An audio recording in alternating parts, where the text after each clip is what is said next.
অল্প কিছু আগুন ছিল, ফায়ার সার্ভিস আসতে আসতে আগুন অনেক বড় হয়ে যায়, কেমিক্যাল অনেকগুলো ব্রাস্ট হয়। সকালে আজকে আপনার কুরিয়াতে ইমার্জেন্সি ডকুমেন্ট গুলো আসে, আর ইমার্জেন্সি যে শিটমেন্ট গুলো আসে এইগুলো কুরিয়ার ইউনিট দিয়ে ঢুকে। আমাদের আজকে সকাল 10টা থেকে দুপুর 1:30টা পর্যন্ত ভিতরে কাজ চলছে, আর মেইন গেট বন্ধ হয়েছে 2টা বাজে। বন্ধ হওয়ার পরে 2টার পরে আমরা ডকুমেন্ট ডেলিভারি দেওয়ার পরে বাইরে আসছি। আসার পরে ক্যান্টিনে কিছুক্ষণ পরে শুনি আগুন লাগছে, দৌড় দিয়ে আসলাম।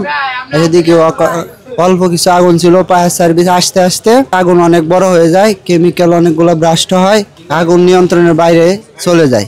আজকে শনিবার 1:30টা পর্যন্ত কাজ চলে, সর্বোচ্চ 2টা। আজকে গেট 2টা বাজে বন্ধ হয়েছে কুরিয়ার ইউনিট, আর গেট বি এগুলা সাময়িকভাবে খোলা থাকে। সকালে আজকে আপনার কুরিয়াতে ইমার্জেন্সি ডকুমেন্ট গুলো আসে, আর ইমার্জেন্সি যে শিটমেন্ট গুলো আসে এইগুলা কুরিয়ার ইউনিট দিয়ে ঢুকে মাঠ থেকে। মূলত আগুনটা কোন জায়গায় রাখছে এটা সঠিক বলতে পারতাছি না, কারণ ওই দিকে অনেক ধোঁয়া ছিল, প্রথমে ধোঁয়া দেখা গেছে।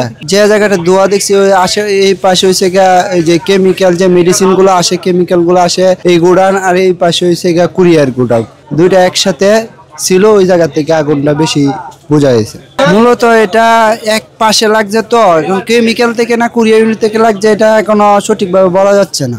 না না, আমাদের ভিতরে কোনো লোক ছিল না। আজকে শনিবার, টোটাল কার্যক্রম চলছে 2টা পর্যন্ত। সবাই বাসায় চলে গেছে, কেউ রাস্তায় ছিল। শোনার পরে সবাই রাস্তা থেকে আসছে, কেউ বাসা থেকে আবার ফিরে আসছে। আসতে থেকে আগুন অনেক বড় হয়ে গেছে।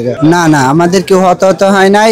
পানির পাইপ ফায়ার সার্ভিসের সহযোগিতা করতে যায় আমাদের এক কর্মী, সহকারী কর্মীতলা মেডিকেল আছে বর্তমানে ভর্তি অবস্থায়। আমি আমিনুল হক, ডিএইচএল রিকভারি টিমের সদস্য।